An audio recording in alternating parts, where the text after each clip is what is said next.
स्वागत है आप सबका हमारे YouTube channel viable education point पर। प्यारे बच्चों, पिछले वीडियो पर मैंने आपको कुछ सेंटेंसेस दिए थे और कहा था कि आप लोगों को इसकी इनडायरेक्ट बनानी है। आशा करता हूं कि आप लोगों ने वो वाक्य बना लिए होंगे और यदि बना लिए हो तो आप मेरे साथ में एक बार उनको मिला लीजिएगा। जिसमें से आपका पहला सेंटेंस था बच्चों कि Gopal said comma inverted comma open I did not teach anyone। इसकी जब आप लोग यहाँ पर इनडायरेक्ट बनाओगे ना तो इसकी इनडायरेक्ट कुछ इस तरीके से बनेगी कि गोपाल सेड की जगह पर सेड कॉमा इन्वर्टेड कॉमाज की जगह पर दैट। आई देखिएगा फर्स्ट पर्सन का है तो बदलेंगे गोपाल के अकॉर्डिंग तो आ जाएगा ही। टेंस से देखेंगे तो पास्ट इंडेफिनिट का है तो बदलेगा आपका पास्ट परफेक्ट में तो हो जाएगा हैड नॉट। अब प्यारे बच्चों, टीच की थर्ड फॉर्म क्या आप बता सकते हैं क्या होती है? वेरी गुड, टीच की थर्ड फॉर्म टॉट। और इसके बाद में आपका एनीवन की जगह पर एनीवन। ठीक, दूसरा सेंटेंस कुछ इस तरीके से था, Madhu said comma inverted commas I am busy with my work. Task था, सॉरी। तो इसका सेंटेंसेस कुछ इनडायरेक्ट के रूप में ऐसा बनेगा कि मधु सड की जगह पर सड लिख देंगे, कॉमा इन्वर्टेड कॉमा की जगह पर दैट लिख देंगे। आई आपका देखिए फर्स्ट पर्सन का है तो बदलेंगे आपका मधु के अकॉर्डिंग। तो प्यारे बच्चों यहाँ पर क्या आ जाएगा? सी।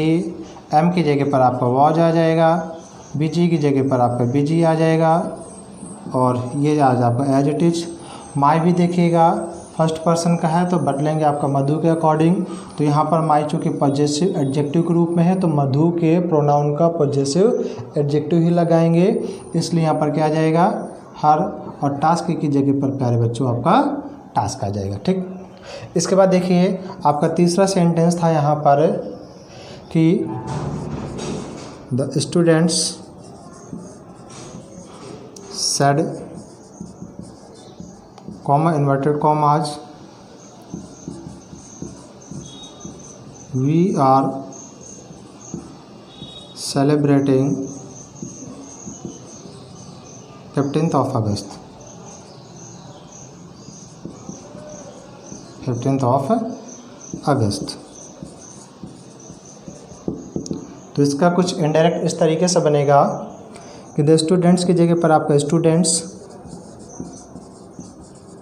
सेड की जगह पर सेड और कॉमा इन्वर्टेड कॉमाज की जगह पर प्यारे बच्चों दैट लग जाएगा।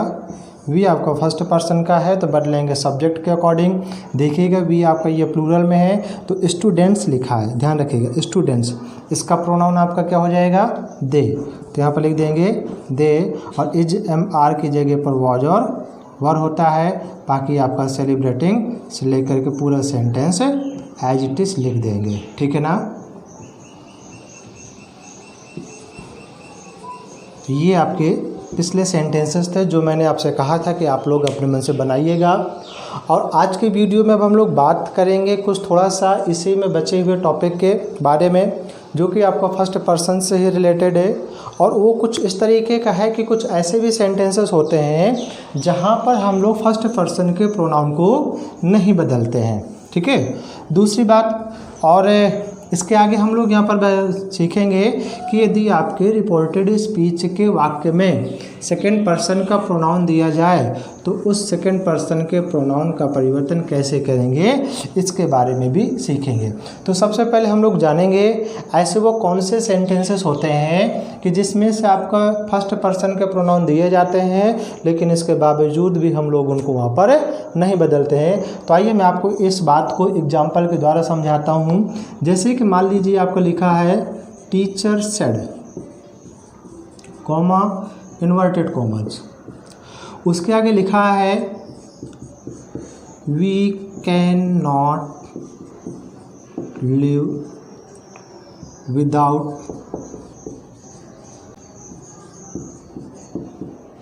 We can not live without oxygen, कि हम ऑक्सीजन के बिना जीवित नहीं रह सकते हैं। और वहीं यदि हम लोग यहाँ पर दूसरा सेंटेंस लिखें कि teacher said,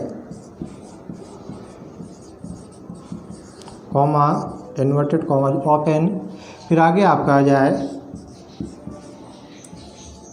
we can not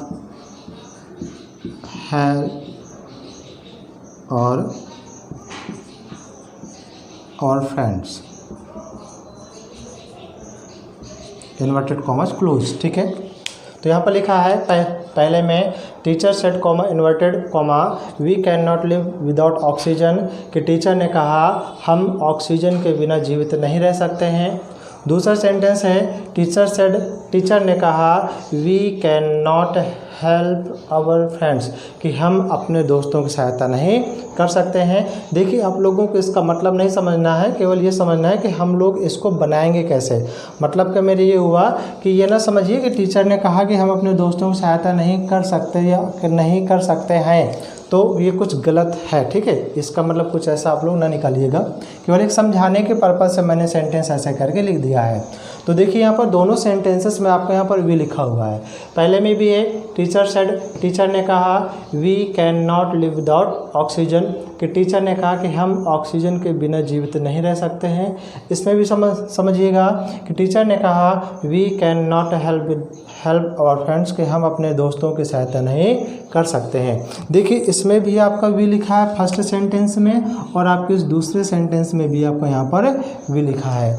और इनमें से एक सेंटेंस आपका ऐसा है जिसमें से हम लोग वी को नहीं बदलेंगे, क्योंकि मैंने अभी आपको बताया कि कुछ सेंटेंसेस ऐसे भी होते हैं कि आपके रिपोर्टेड स्पीच में फर्स्ट पर्सन के प्रोनाउन दिए जाते हैं, लेकिन इसके बावजूद भी हम लोग उस फर्स्ट पर्सन के प्रोनाउन को नहीं बदलते हैं। तो यदि आप लोग देखिए इसका अर्थ तो निकाल चुके हैं, अब मैं आपको ये बताता हूँ नियम उसका कि आखिरकार वो कौन कौन से टेंसेस होते हैं, या ऐसा वो कौन सा नियम होता है जिस नियम के अंतर्गत हम लोग रिपोर्टेड स्पीच के वाक्य में दिए गए फर्स्ट पर्सन के प्रोनाउन को नहीं बदलते हैं। तो प्यारे बच्चों, इसका मतलब यहाँ पर ऐसा होगा कि हम ऑक्सीजन के बिना जीवित नहीं रह सकते हैं। आप लोग केवल ये बताइएगा कि यहाँ पर वी का मतलब, इस पहले सेंटेंस में वी का मतलब केवल कुछ लोगों से है कि इस संसार में जितने भी लोग हैं सबसे है। मेरा प्रश्न है कि इस पहले सेंटेंस में वी का मतलब केवल कुछ लोगों से है या संसार में जितने भी लोग हैं उन सभी से है। बिल्कुल सही बताया आपने कि यहाँ पर वी का मतलब क्या है कि संसार में जितने भी लोग हैं उन सभी से है, क्योंकि संसार का कोई भी प्राणी बिना ऑक्सीजन के जीवित नहीं रह सकता है। तो देखिए यहाँ पर वी का मतलब कुछ व्यक्तियों से नहीं है, बल्कि आपके संसार में जितने व्यक्ति हैं सभी भी व्यक्तियों से है। या ये कह लीजिए कि यहाँ पर वी का अर्थ एक प्रकार से आपके व्यापक अर्थ में है, वैश्विक स्तर पर यहाँ पर वी का प्रयोग किया गया, या आपके व्यापक स्तर पर यहाँ पर वी का प्रयोग किया गया है। तो इस तरीके से आपका प्यारे बच्चों रूल बनता है। ठीक है, इसका यहाँ पर आपका रूल बनता है कि यदि आपके रिपोर्टेड स्पीच के वाक्य में वी, अस और अवर दिया जाए, ठीक है ना, और उसका जो आपका अर्थ निकले उस वाक्य में उनका अर्थ आपका व्यापक हो। व्यापक का मतलब आपका पूरे संसार के जितने भी लोग हैं सभी के लिए आपके वहाँ पर वी, अस, अवर लिखा हो, तो उस रिपोर्टेड स्पीच के वाक्य में दिए गए हम लोग वी, अस, अवर को बिल्कुल भी नहीं बदलते हैं। ठीक है ना, तो ध्यान रखिएगा कि जब भी वी, अस, अवर का यूज आपका व्यापक अर्थ में होता है ना, तब हम लोग वी, अस, अवर को बिल्कुल भी नहीं बदलते हैं। तो देखिए इस पहले वाले सेंटेंस का जो इनडायरेक्ट बनेगा तो आपका कुछ इस तरीके से होगा कि teacher said, comma inverted comma की जगह पर आपका दैट आ जाएगा। ठीक है ना, अब देखिए यहाँ पर हम लोग वी को नहीं बदलेंगे, क्योंकि वी का अर्थ यहाँ पर आपका कैसा है, व्यापक है। व्यापक का मतलब संसार में जितने भी लोग हैं सब के लिए हुआ है। अब दूसरी बात यहाँ पर आपकी पिछला नियम लागू होगा, लिखा है कि हम ऑक्सीजन के बिना जीवित नहीं रह सकते हैं। बताइए क्या ये बात आपके एक फैक्ट है? क्या इस बात को हम लोग कभी भी बदल सकते हैं जीवन में? नहीं बदल सकते ना। इसका मतलब तो ये बताइएगा कि क्या इस वाक्य में टेंस का परिवर्तन करें कि टेंस का परिवर्तन न करें। तो यहाँ पर आप लोगों को पता होगा कि इस रिपोर्टेड स्पीच के सेंटेंस में टेंस का परिवर्तन नहीं करेंगे, क्योंकि इसमें जो बात लिखी है तो ऐसे ही जो कि व्यापक स्तर पर आपकी बिल्कुल सही है। इसलिए कैन की जगह पर आपका कैन ही आएगा, जबकि कैन का परिवर्तन किस में करते हैं? कुड में करते हैं। ठीक है, तो वी कैन नॉट और इसके बाद में जो लिखा है आपको पूरा एज इट इज लिख देना है। वी कैन नॉट लिव विदाउट और यहाँ पर ऑक्सीजन। ठीक है ना। अब देखिएगा, ये एक आपका पहला नियम है जिसका यहाँ पर आपका एग्जाम्पल है। इसी तरीके से आप लोग कोई भी सेंटेंस लिख लीजिए। सोच लीजिए जैसे आपको कोई वाक्य ऐसे आ जाए, वी आर मॉर्टल्स, कि हम सभी नाशवान हैं, यानी कि हम सबको मरना है। तो बताइए यहाँ पर हम का मतलब एक व्यक्ति से है कि या कुछ व्यक्तियों से है या आपके संसार के सभी लोगों से है। तो जब आप लोग इस तरीके से बोलेंगे ना कि हम नाशवान हैं, तो इसका मतलब है कि यहाँ पर हम का मतलब आपके संसार के सभी लोगों से हो जाएगा। इसी तरीके से यदि हम लोग ये कुछ कह दें कि हमारे 2 हाथ तथा 2 पैर होते हैं, ठीक है ना, हमारे 2 हाथ तथा 2 पैर होते हैं, तो बताइए एक आपका व्यापक स्तर पर ये बात भी बिल्कुल कैसी है? बिल्कुल सत्य है। तो इसमें भी आपके वी का परिवर्तन नहीं करेंगे। तो आपको इस नियम को लागू करने के पहले आपको उस सेंटेंस का अर्थ निकालना पड़ेगा। अर्थ निकालने के बाद में आपको पता चल पाएगा कि यहाँ पर वी अस अवर को बदलना है कि नहीं बदलना है। आगे बात करते हैं हम लोग यहाँ पर दूसरे एग्जाम्पल की तरफ। जो लिखा है, टीचर सेड, टीचर ने कहा कि हम अपने दोस्तों की सहायता नहीं कर सकते हैं। अब बताइए यहाँ पर वी का मतलब क्या है? केवल कुछ लोगों से होगा। तो इसका मतलब वी का यूज आपका व्यापक अर्थ में तो है नहीं है। जब यहाँ पर वी का यूज व्यापक अर्थ में नहीं है तो हम लोग यहाँ पर वी को क्या करेंगे? बदल देंगे। ठीक है ना। और आप लोग इस सेंटेंस का इनडायरेक्ट ये बना है, इसको आप लोग पहले लिख लीजिएगा। मैं इसको इरेज करता हूँ। ठीक है, पॉज करके आप लोग लिख लीजिएगा। देखिए, जब हम लोग यहाँ पर दूसरे वाले सेंटेंस का इनडायरेक्ट बनाएंगे तो दूसरे वाले सेंटेंस का इनडायरेक्ट कुछ ऐसे बनेगा कि टीचर सेड दैट। अब देखिए, वी का हम लोग यहाँ पर क्या करेंगे? बदलेंगे। और फर्स्ट पर्सन का प्रोनाउन है तो फर्स्ट पर्सन का प्रोनाउन तो आपकी रिपोर्टिंग वर्ब के सब्जेक्ट के अनुसार बदलता है। तो यहाँ पर वी का जो परिवर्तन करेंगे तो टीचर के अनुसार करेंगे। अब मैंने आपको पिछले वीडियो में एक बात बताई थी, और यदि आपने अभी तक वो वीडियो न देखा हो तो आपको वहाँ पर आई बटन पर लिंक मिल जाएगी, उस वीडियो को ज़रूर देखिएगा। ठीक है। और मैंने आपको ये बताया था कि जब भी हम लोग फर्स्ट पर्सन के प्रोनाउन को बदलते हैं तो बदलने के आपको मैंने लगभग 3 बिंदु बताए थे, जो कि आपको हमेशा ध्यान में रखना है। पहला बिंदु था कि जहाँ जहाँ भी फर्स्ट पर्सन का प्रोनाउन दिया होगा उसको वहाँ से हटा देंगे। दूसरा पॉइंट था, इस फर्स्ट पर्सन के प्रोनाउन को हटाने के बाद में उसकी जगह पर हम लोग रिपोर्टिंग वर्ब के सब्जेक्ट को ही जो लिखेंगे। और तीसरा और सबसे इम्पोर्टेंट पॉइंट था कि यहाँ पर फर्स्ट पर्सन का प्रोनाउन, यानी कि रिपोर्टेड स्पीच के वाक्य में फर्स्ट पर्सन का प्रोनाउन जिस रूप में लिखा हो, हम लोग रिपोर्टिंग वर्ब के कर्ता का वही रूप यहाँ पर लिखेंगे। ये बात आपको सबसे ज़्यादा ध्यान में रखनी है कि हम लोग रिपोर्टेड स्पीच के वाक्य से फर्स्ट पर्सन के प्रोनाउन के जिस रूप को हटाएंगे तो रिपोर्टिंग वर्ब के कर्ता का वही रूप यहाँ पर लिखेंगे भी। अब देखिए, यहाँ पर वी दिया गया है तो वी तो आपका सब्जेक्ट के फॉर्म में आता है, तो प्यारे बच्चों हमको यहाँ पर टीचर का भी सब्जेक्ट फॉर्म ही लगाना पड़ेगा। अब देखिए, यहाँ पर वी आपका प्रोनाउन के रूप में लिखा है तो हमको टीचर वर्ड का भी प्रोनाउन ही लगाना पड़ेगा। दूसरी बात बताइए, वी आपका सिंगुलर है कि वी आपका प्लूरल है? तो वी आपका कैसा वर्ड है? प्लूरल वर्ड है। जबकि देखिए, टीचर का आपका यहाँ पर जो प्रोनाउन निकल कर आएगा तो आपका क्या निकल कर आएगा? ही। जबकि टीचर का प्रोनाउन आपका क्या होगा? ही होगा। और ही आपका बताइए कौन से नंबर में होता है? तो ही तो आपका कैसा है? सिंगुलर नंबर का है। जबकि यहाँ पर वी आपका कैसा लिखा है? ये प्लूरल नंबर का लिखा हुआ है। अब बताइए, यहाँ पर आपका प्लूरल का लिखा है, इसका प्रोनाउन आपका सिंगुलर का होता है, तो हम लोग किस नंबर का प्रोनाउन लिखें? प्लूरल नंबर का लिखें कि यहाँ पर सिंगुलर नंबर का लिखें? तो मैंने आपको बता दिया था कि हम लोग यहाँ से जिस प्रकार के रूप को हटाएंगे उसी प्रकार का रूप हम लोग वहाँ पर लगाएंगे। इसका मतलब ये है कि यदि हम लोग यहाँ से बहुवचन को हटा रहे हैं तो यहाँ पर हम लोग बहुवचन का ही प्रोनाउन प्रोनाउन भी लगाना पड़ेगा। और मैंने आपको शायद वीडियो का पार्ट नंबर 7 है, हाँ 7 ही है, जिसमें से मैंने आपको समझाया है कि ही आपका सिंगुलर होता है और ही का प्लूरल आपका क्या होता है, दे होता है। ही का प्लूरल आपका क्या होता है बच्चों, दे होता है। तो हम लोग यहाँ पर वी की जगह पर कौन सा वर्ड लगाएंगे, दे लगाएंगे। ये क्यों लगा रहे हैं, क्योंकि ये फर्स्ट पर्सन का प्रोनाउन है प्लस बहुवचन में लिखा है, तो हम लोग टीचर के प्रोनाउन का भी बहुवचन ही लिखेंगे, क्योंकि जिस रूप को हटाते हैं वही रूप वहाँ पर लगाते भी हैं। अब देखिए यहाँ पर कैन का परिवर्तन किस में हो जाएगा बेटा, कुड में हो जाएगा, ठीक है। और आपका नॉट की जगह पर नॉट आ जाएगा, हेल्प की जगह पर आपका हेल्प आ जाएगा। अब देखिए अवर भी आपका फर्स्ट पर्सन का है, तो इसको भी इसी प्रकार से क्या करेंगे, बदलेंगे इसी सब्जेक्ट के अकॉर्डिंग। लेकिन ये भी देखिए आपके प्लूरल आपके यहाँ पर बहुवचन की फॉर्म में है, तो हम लोग दे का भी बहुवचन की फॉर्म ही लगानी पड़ेगी, या दे का ही आप यहाँ पर दियर आपको लगाना पड़ेगा, तो दियर आ जाएगा। और उसके बाद में प्यारे बच्चों क्या लिख देंगे, फ्रेंड्स लिख देंगे, और इस तरीके से आपका सेंटेंस ये बन जाएगा। तो देखिए आज हमने यहाँ पर 2 नियम सीखे। एक तो नियम ये है कि यदि रिपोर्टेड स्पीच के वाक्य में फर्स्ट पर्सन का प्रोनाउन दिया जाए और यदि उसका अर्थ व्यापक स्तर पर हो तो हम लोग उसको वहाँ से नहीं बदलते हैं।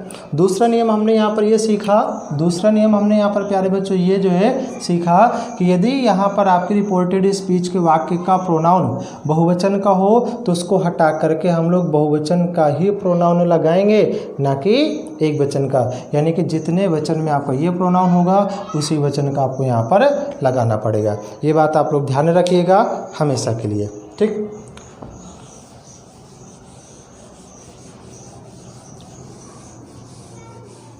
हाँ प्यारे बच्चों, मैंने आपको पिछले वीडियो में से आपको सेकंड पर्सन के प्रोनाउन के बारे में से बताया था, जो कि कुछ इस तरीके के थे, यू, योर, योर्स और आगे आपका योरसेल्फ। और इसी के मैंने आपको यहाँ पर 2 रो बताई थी। एक तो ये लिखा था, उसके बाद में नीचे एज इट इज वर्ड से केवल लास्ट का आपका बदला था, यू, योर, योर्स और यहाँ पर आपका योरसेल्फ। हम लोग इसके नियमों को जानने के पहले तो बेटा यहाँ पर सेल्फ है, यहाँ पर सेल्फ करिएगा, ठीक है ना, गलती से लिख गया था। देखिए बेटा, इन नियमों को जानने से पहले हम लोग यहाँ पर इनके बारे में थोड़ा सा समझेंगे। देखिएगा यहाँ पर मैंने आपको बताया था टेबल में, जो कि पार्ट नंबर लगभग 7 में है, कि ये आपका सिंगुलर होता है ऊपर वाला, ये आपका देखिए कैसा होता है, प्लूरल होता है, ठीक है ना। मतलब यू का जो यूज आपका दोनों फॉर्म में होता है, सिंगुलर फॉर्म में भी होता है प्लस आपका प्लूरल फॉर्म में भी होता है। और देखिए इनके आपके जो भी ये वर्ड्स है ना, लगभग सारे सेम है, केवल आपका लास्ट में अंतर आएगा योरसेल्फ और आपका योरसेल्फ है, ठीक। अब यदि इसमें से बात आ जाए आपको पहचानने कि यू आपका सिंगुलर है कि यू आपका प्लूरल है, तो इसके लिए पहचानने के लिए आपको सेंटेंस का अर्थ निकालना पड़ेगा। आपको उसका मतलब पता हो तभी आप लोग पहचानेंगे। बिल्कुल इजी तरीका होता है। यदि यहाँ पर यू का यूज किसी केवल एक व्यक्ति के लिए हुआ हो तो समझ लीजिए, तो आप लोग ये समझिएगा कि आपका यू आपका सिंगुलर में है। यदि यू का यूज आपका एक से अधिक व्यक्तियों के लिए हुआ हो तो आप लोग यहाँ पर ये समझिएगा कि आपके यू का यूज आपका प्लूरल में है, ठीक है ना। लेकिन आप लोगों को ग्रामर में जब भी सेंटेंसेस लिखते हैं ना, तो यू के साथ हमेशा आपको प्लूरल नंबर की ही वर्ब लगानी है, वो चाहे सिंगुलर में हो और चाहे तो आपका वो प्लूरल में हो, बट वर्ब आपको हमेशा प्लूरल नंबर की लगानी है। लेकिन अर्थ निकाल करके आपको ये पहचानना है कि यू एक व्यक्ति के लिए है कि ये आपका यू एक से अधिक व्यक्तियों के लिए है। जब एक व्यक्ति के लिए होगा तो तब आपको वहाँ पर यू जो है सिंगुलर हो जाएगा, और जब यू आपका एक से अधिक व्यक्तियों के लिए होगा तब आपको वहाँ पर यू जो है प्लूरल हो जाएगा। बाकी के वर्ड्स आपके सेम है, केवल यहाँ पर केवल थोड़ा सा अंतर है। अब उसके पहले और उसके आगे आप लोगों को ये भी समझना है कि देखिएगा, जो आपका मैंने टेबल बताई थी तो उसमें से ये बताया था कि ये पहली रो आपकी सब्जेक्टिव केस है, दूसरी रो आपकी यहाँ पर ऑब्जेक्टिव केस है, ये आपका पॉजेसिव एडजेक्टिव होता है, ये आपका पॉजेसिव प्रोनाउन होते हैं, और ये आपके रिफ्लेक्सिव अथवा आपके एम्फेटिक प्रोनाउन होते हैं, ठीक। तो देखिएगा यहाँ पर बाकी चीज़ों में तो आपको दिक्कत ना होगी, लेकिन आपको सबसे बड़ी समस्या होगी यहाँ पर इस जगह पर। ठीक है। तो पहले थोड़ा सा इनके बारे में समझिएगा कि यू यू यू और यू, मतलब ये आपका देखो जो कैसा होता है, ये सब्जेक्ट और ऑब्जेक्ट दोनों में यू आपका बिल्कुल सेम होता है, या दोनों में यू की इंग्लिश आपकी बिल्कुल सेम होती है। तो आप लोग कैसे पहचानेंगे किसी भी सेंटेंस में कि यू आपका सब्जेक्ट के फॉर्म में है कि यू आपका ऑब्जेक्ट के फॉर्म में है? तो उसके लिए मैं आपको कुछ पॉइंट लिखता हूँ, उन पॉइंट को आप लोग नोट कर लीजिएगा और आप लोग उनको याद रखिएगा, ठीक है ना। तो आपको बड़ी आसानी रहेगी पहचानने में।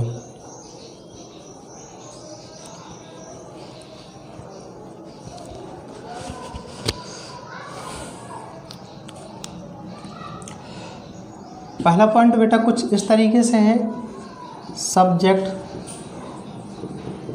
Plus verb plus object. मेरे ख्याल से आप लोग ये बात समझ चुके होंगे कि यदि आपकी किसी मेन वर्ब, वर्ब का मतलब आपका यहाँ पर मेन वर्ब से है, यदि किसी मेन वर्ब के पहले आपका यू दे दिया जाए तो समझिएगा यू आपका हमेशा सब्जेक्ट के फॉर्म में है, और यदि आपके मेन वर्ब के बाद में आपको यू दे दिया जाए तो समझिएगा यू आपको वहाँ पर ऑब्जेक्ट के फॉर्म में। सबसे पहला तरीका है कि यदि आपका यू कभी भी मुख्य क्रिया के पहले दिया होगा तो वो सब्जेक्ट है, यदि आपका यू मुख्य क्रिया के बाद में दिया होगा तो हमेशा आपका ऑब्जेक्ट है, ठीक। दूसरा पॉइंट आपको यहाँ पर ये भी नोट करना है, आप लोग प्रीपोजिशन समझते होंगे, प्रीपोजिशन आप लोग जो है समझते होंगे, प्रीपोजिशन आप लोग समझते होंगे, ठीक है ना। जैसे आपका विथ हो गया, फॉर हो गया, इन हो गया, ऑन हो गया, टू हो गया, है ना, विदाउट हो गया, ये सब भी आपके क्या होते हैं, प्रीपोजिशन होते हैं। तो आप लोगों को इसको इस तरीके से याद में रखना है कि कभी भी यदि प्रीपोजिशन के बाद में आपका यू आता है, यू आपका यदि कभी भी प्रीपोजिशन के बाद में आता है तो वो हमेशा आपका ऑब्जेक्ट के फॉर्म में ही होगा। मतलब यू कभी भी प्रीपोजिशन जैसे with, on, in, to, behind, after, in, यदि किसी के भी बाद में आपका यू आता है तो वो हमेशा आपके कौन से फॉर्म में होगा, ऑब्जेक्ट के फॉर्म में होगा, ठीक है। तीसरी बात आपको यहाँ पर देखिए ये रखनी याद, तीसरी बात इसी की मिक्सअप करके है कि मान लीजिएगा पहले यहाँ पर आपका कोई प्रीपोजिशन है, ठीक है ना, इसके बाद में यहाँ पर आपका यू लिखा हुआ है, मैं यहाँ पर ब्रैकेट में लिखता हूँ कि ऑब्जेक्ट के फॉर्म में आएगा कि आपका सब्जेक्ट के फॉर्म में आएगा, बाद में बताऊँगा।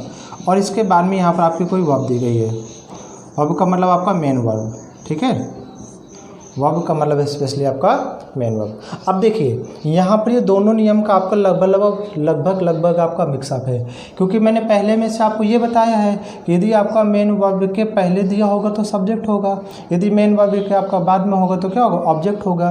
अब यदि आप लोग ये बात को यहाँ पर लागू करते हैं तो देखिएगा यू आपका मेन वर्ब के पहले दिया गया है, तो बताइए जब आपका मेन वर्ब के पहले है तो आपका किस फॉर्म में होगा, ये सब्जेक्ट के फॉर्म में होगा। तो इस हिसाब से यहाँ पर आपको जो ये यू दिया गया है तो आपके सब्जेक्ट के फॉर्म में होना चाहिए। और यदि हम लोग वहीं पर देखिए दूसरी बात को समझते हैं कि आपको ये प्रीपोजिशन वाला, कि प्रीपोजिशन के बाद में आने वाला यू हमेशा ऑब्जेक्ट होता है, यदि हम लोग इस नियम को यहाँ पर लगाएंगे तब आपका यू आपका यहाँ पर ऑब्जेक्ट के फॉर्म में होता है। तो आप लोग कन्फ्यूज बिल्कुल भी ना हो, ऐसी कंडीशन पर आपका ये जो सेकेंड वाला रूल होता है ना वो हमेशा ही सबसे ज़्यादा शुद्ध होगा, मतलब वो बिल्कुल सही होता है, शुद्ध का सबसे बिल्कुल आपका सही होता है। तो आप लोग इसको इस तरीके से लिख लीजिएगा, यू यदि कभी भी ऑब्जेक्ट के बाद में, यू आपका कभी भी प्रीपोजिशन के बाद में दिया जाए, प्रीपोजिशन के बाद में दिया जाए और आपका वर्ब के पहले दिया जाए, वर्ब के पहले दिया जाए, तब उस जगह पर यू आपका हमेशा ऑब्जेक्ट के रूप में होगा, ठीक है ना। केवल आपको अभी मात्र ये 3 बातें ही समझनी है और इनको आप लोग लिख लीजिएगा, या तो आप लोग इनके यहाँ पर स्क्रीनशॉट ले लीजिएगा। इसके बाद में बढ़ता हूँ आपके अगले नियम की तरफ।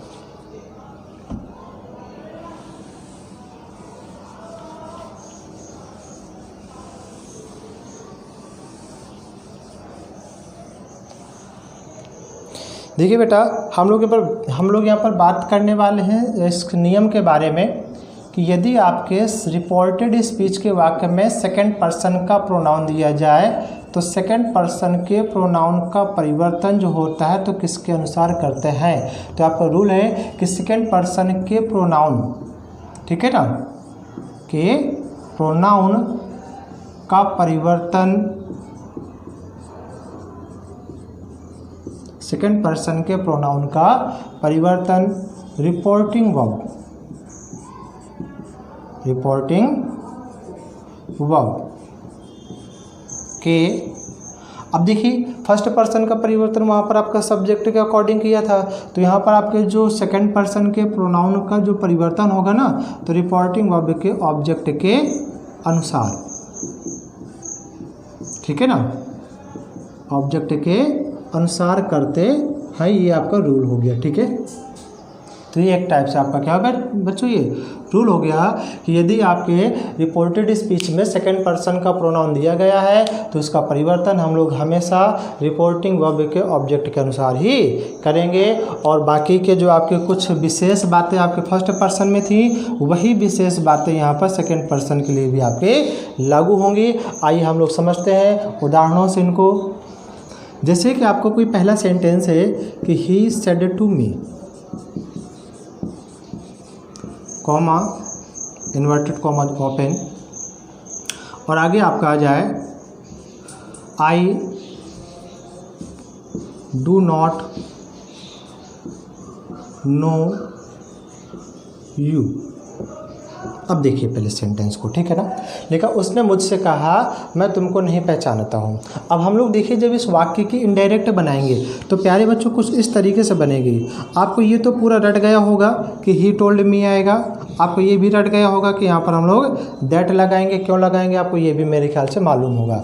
अब देखिए हम लोग समझते हैं, आपको टेंस बदलना है, आपको फर्स्ट पर्सन बदलना है, आपको सेकंड पर्सन के भी प्रोनाउन बदलने, आपको सारी चीज़ें इस वाक्य में से बदलनी होगी। अब देखिए यहाँ पर आई आपका फर्स्ट पर्सन का है तो बदलेगा तो आपके रिपोर्टिंग वर्ब के सब्जेक्ट के अनुसार, तो आई का परिवर्तन हम लोग यहाँ पर रिपोर्टिंग वर्ब का सब्जेक्ट यानी कि रिपोर्टिंग वर्ब के सब्जेक्ट के फॉर्म में यहाँ पर क्या लिखा है, ही दिया गया है, तो यहाँ पर हम लोग जो क्या लिख देंगे, ही लिख लेंगे, तो आपको मालूम होगा। बताइए डू नॉट का परिवर्तन किस में करेंगे, वेरी गुड, किस में करेंगे, डिड नॉट में कर देंगे। नो की जगह पर हम लोग यहाँ पर क्या लिख देंगे, नो लिख देंगे।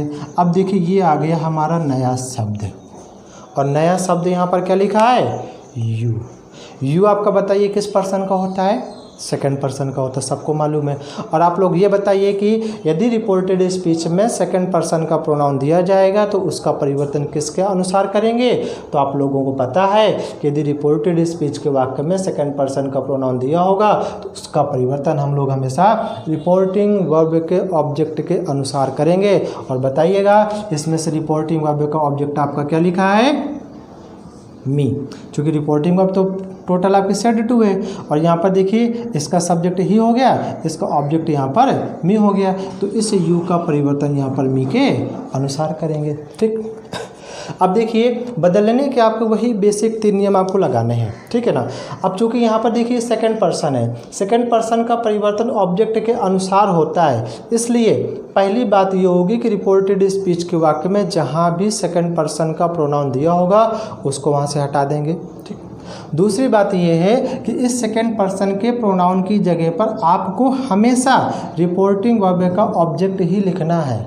ठीक है, सेकंड पर्सन के प्रोनाउन की जगह पर आपको हमेशा रिपोर्टिंग वर्ब के ऑब्जेक्ट को ही लिखना है, लेकिन ये ध्यान में रखना पड़ेगा हमेशा कि यहाँ पर ये सेकंड पर्सन का प्रोनाउन किस फॉर्म में है। किस फॉर्म का मतलब समझ गए, कि यहाँ पर ये सब्जेक्ट के फॉर्म में है, कि ऑब्जेक्ट के फॉर्म में है, कि पॉजेसिव एडजेक्टिव है, कि पॉजेसिव प्रोनाउन है, कि आपका आपका रिफ्लेक्सिव अथवा एम्फेटिक प्रोनाउन है। आपको सबसे पहले यहाँ पर ये पहचानना पड़ेगा। तो देखिए यहाँ पर लिखा है यू। अब देखिए यहाँ पर जब यू लिखा है तो यू आपका या तो यहाँ पर ये वाले यू होंगे, ये तो आपका यहाँ पर ये वाले यू होगा। ठीक, तो मैंने आपको इसके पहचानने के लिए पीछे एक पॉइंट बताया था जस्ट पहले कि देखिएगा यू आपका मुख्य क्रिया के पहले है कि यू आपका मुख्य क्रिया के बाद में है। तो देख रहे होंगे यहाँ पर नो लिखा है, नो मीन्स आपका जानना होता है, जानना एक प्रकार की मुख्य क्रिया होती है, और यहाँ पर यू आपका मुख्य क्रिया के बाद में लिखा है। और जब भी आपका यू केवल मुख्य क्रिया के बाद में आता है तो वहाँ पर यू हमेशा क्या होता है, ऑब्जेक्ट होता है। तो प्यारे बच्चों यहाँ पर यू आपका किस फॉर्म में है, ऑब्जेक्ट के फॉर्म में। जो तीसरा और जो विशेष इंपॉर्टेंट पॉइंट था कि हम लोग यहाँ से सेकंड पर्सन के प्रोनाउन के जिस रूप को हटाएंगे उसकी जगह पर रिपोर्टिंग वर्ब के ऑब्जेक्ट के वही फॉर्म ही लिखेंगे। मतलब ये हुआ कि यदि हम लोग यहाँ से ऑब्जेक्ट को हटाते हैं तो हम लोग यहाँ पर मी का ऑब्जेक्ट ही लिखेंगे। अब आप लोग ये बताइएगा कि मी का ऑब्जेक्ट क्या होता है। तो यदि आपको टेबल याद होगी तो आप लोग डेफिनेटली बता सकते हैं कि मी का ऑब्जेक्ट प्यारे बच्चों क्या होता है, मी होता है। इस तरीके से आपका सेंटेंस बन जाएगा। इसको नोट कर लीजिएगा पॉज करके। अभी मैं आपको एक सेंटेंस और भी बताता हूँ समझाने के लिए।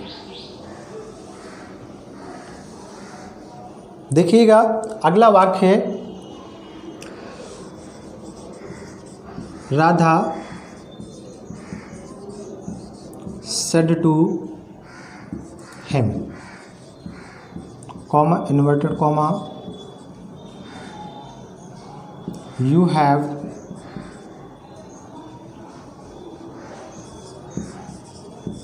stolen my books, ठीक है ना। Radha said to him, comma, inverted comma, you have stolen my books. तो देखिए जब हम लोग इसका यहाँ पर इनडायरेक्ट बनाएंगे तो इसका इनडायरेक्ट प्यारे बच्चों कुछ इस तरीके से बनेगा कि राधा सेट की जगह पर आपको तो रट गया होगा टोल्ड लगाना है, हिम की जगह पर हिम लगा देंगे, कॉमा इन्वर्टेड कॉमास की जगह पर दैट लगा देंगे। अब देखिएगा यहाँ पर यू लिखा है। अब यू बताइए किस पर्सन का होता है। तो यू आपका सेकंड पर्सन का है और सेकंड पर्सन के प्रोनाउन का परिवर्तन किसके अनुसार करते हैं। तो आपको पता है कि सेकंड पर्सन के प्रोनाउन का परिवर्तन रिपोर्टिंग वर्ब के ऑब्जेक्ट के अनुसार करते हैं। और देखिए रिपोर्टिंग वर्ब के रूप में यहाँ पर सेड टू लिखा है और इसका ऑब्जेक्ट आपका क्या लिखा है, हिम। तो यू का परिवर्तन हिम के अनुसार करेंगे, ये पता चल गया। और जब हम लोग यहाँ पर यू को हिम के अनुसार बदलेंगे तो आपको 3 पॉइंट ध्यान में रखने हैं कि पहली बात तो यहाँ से यू को हटा देंगे, दूसरी बात यू की जगह पर रिपोर्टिंग वर्ब के ऑब्जेक्ट को ही लिखेंगे, और तीसरी सबसे इम्पॉर्टेंट बात कि यहाँ पर यू आपका किस फॉर्म में है, यू आपका सब्जेक्ट की फॉर्म में है कि यू आपका ऑब्जेक्ट की फॉर्म में। तो देख रहे हैं लिखा you have stolen, steal means चुराना, स्टील की थर्ड फॉर्म स्टोलन होती है। तो यहाँ पर यू आपका एक प्रकार से मेन वर्ब के पहले दिया गया है। जब ये पहले दिया गया है तो इसका मतलब है कि यू यहाँ पर आपका किस फॉर्म में होगा, सब्जेक्ट के फॉर्म में होगा। और जब यू आपका यहाँ पर सब्जेक्ट के फॉर्म में है तो इसका मतलब है कि यहाँ पर आपको हिम का कौन सा रूप लगाना पड़ेगा। फिर से मेरा सवाल सुनिए कि यदि इस वाक्य में यू आपका सब्जेक्ट के रूप में लिखा है तो इस यू को हटाकर हम लोग हिम का कौन सा रूप लगाएंगे। क्या हम लोग वहाँ पर हिम की जगह पर हिम लिख दें या हम लोग वहाँ पर हिम का सब्जेक्ट फॉर्म लिखेंगे। तो प्यारे बच्चों आपका जवाब होगा कि हम लोग यहाँ पर यू की जगह पर हिम का सब्जेक्ट वाला फॉर्म लिखेंगे। क्यों? क्योंकि यहाँ पर यू आपका सब्जेक्ट के फॉर्म में ही दिया गया है, इसलिए यू की जगह पर हम लोग यहाँ पर क्या लिखेंगे, ही। ठीक, इसके बाद में क्या आ जाएगा, हैड, ठीक, स्टोलन। और इसके बाद में देखिएगा अभी आपका फर्स्ट पर्सन का प्रोनाउन है तो ये तो फर्स्ट पर्सन का बदलेगा आपका सब्जेक्ट के अकॉर्डिंग। तो राधा लिखा है, अब राधा को तो चूँकि यहाँ पर लिखेंगे नहीं तो राधा के लिए प्रोनाउन बच्चों कौन से लगाते हैं, आपका सी हर लगा सकते हैं। तो माई आपका पजेसिव एडजेक्टिव के फॉर्म में, तो राधा के प्रोनाउन का पजेसिव एडजेक्टिव लिख देंगे तो यहाँ पर क्या लग जाएगा, हर। और इसके बाद में बुक्स की जगह पर आपका बुक्स आ जाएगा। मेरे ख्याल से आपको बात समझ में आ गई होगी, और यदि नहीं आई है तो आप बिल्कुल भी ना परेशान होइएगा। मैं अभी आपको एक उदाहरण और बताता हूँ।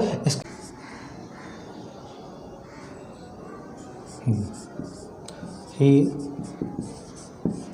said to me, comma, inverted commas, I wanted to have a chat with you. I wanted to have a chat with you because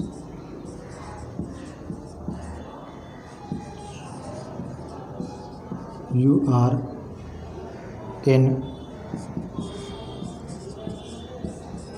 confusion। मुझको बड़ा बड़ा इसलिए लिखना पड़ता है ताकि आपको स्पष्ट रूप से दिखाई दे, क्योंकि हो सकता है कि आप में से काफ़ी लोगों की आँखें कमज़ोर होंगी, और कमज़ोर हैं तो आप कुछ खा पी सकते हैं जैसे कि चमगादड़।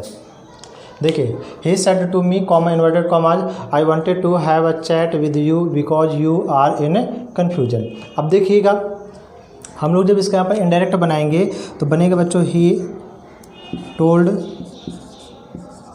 मी, इन्वर्टेड कॉमा की जगह पर दैट। क्लियर।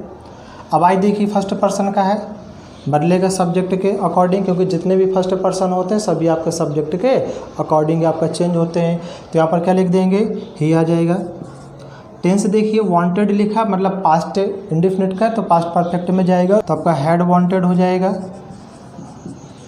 है कि नहीं। इसके बाद हम लोग यहाँ पर टू हैव की जगह पर टू हैड नहीं लिखेंगे, क्योंकि मैं आपको बता चुका हूँ कि टेंस का परिवर्तन करने में किसी सेंटेंस में केवल एक ही बार आपको वर्ब को बदलना पड़ता है, उसके साथ में दूसरे शब्द को बदलने को सकता नहीं पड़ती बिल्कुल भी, ठीक है ना। तो टू हैव की जगह पर आपका टू हैव आ जाएगा। उसके बाद अ चैट विद, अब देखिएगा यू। अब यू बताइए किस पर्सन का है, तो यहाँ पर आप लोगों को पता है कि सेकंड पर्सन का है। बदलेंगे किसके अनुसार, तो आपका जवाब होगा क्या, रिपोर्टिंग वर्ब के ऑब्जेक्ट के अनुसार। तो रिपोर्टिंग वर्ब का ऑब्जेक्ट प्यारे बच्चों क्या है, मी, तो यू को बदलेंगे यहाँ पर मी के अनुसार। अब आप लोगों को यहाँ पर ये समझना है कि यू आपका सब्जेक्ट के फॉर्म में है कि यू आपका ऑब्जेक्ट की फॉर्म में है। तो देख लीजिएगा, इसके पहले क्या लिखा है, विद। विद मीन्स होता है के साथ, ये एक प्रकार का आपका प्रीपोजिशन होता है, और प्रीपोजिशन के बाद में आने वाले यू हमेशा ऑब्जेक्ट होता है, इसलिए यहाँ पर यू हमेशा क्या है, ऑब्जेक्ट है। तो इसकी जगह पर मी का ऑब्जेक्ट ही लिख देंगे। तो मी का ऑब्जेक्ट बच्चों क्या होता है, मी स्वयं हो जाता है। इसके बाद में क्या आ जाएगा, बिकॉज। ठीक। अब देखिए ये वाला यू आ गया फिर से। अब ये भी आपका सेकंड पर्सन का है, इसका भी परिवर्तन आपकी रिपोर्टिंग वर्ब के ऑब्जेक्ट के अनुसार ही करेंगे। अब आप लोगों को ये समझना है कि यू आपका सब्जेक्ट की फॉर्म में कि यू आपका ऑब्जेक्ट की फॉर्म में है, ठीक है ना। तो देखिए यू आर, हम लोग जब होता है ना कि you are a good boy, you are a bad boy, तो देखिए यू आपका यहाँ पर कैसा है, सब्जेक्ट के फॉर्म में, तो यू की जगह पर क्या आ जाएगा, मी का सब्जेक्ट। तो मी का सब्जेक्ट प्यारे बच्चों क्या होता है, आई, है ना। और इज एम आर का परिवर्तन बच्चों किस में होता है, वाज और वर में। और आई को मैंने लिखाया था टेबल पर कि आई आपके कौन से नंबर का प्रोनाउन होता है, तो आई आपका हमेशा सिंगुलर नंबर का प्रोनाउन होता है, इसलिए आई के साथ में क्या लगाएंगे, वॉज। ठीक है, आई वॉज इन, और इसके लास्ट में कन्फ्यूजन। आई होप कि आपको ये पूरी बातें समझ में आई होंगी। और यदि इसके बावजूद भी आपको किसी भी प्रकार का डाउट है या किसी भी प्रकार की प्रॉब्लम है, तो आप वीडियो के नीचे कमेंट सेक्शन पर कमेंट ज़रूर करिएगा, और हम आपके कमेंट का रिप्लाई ज़रूर देंगे।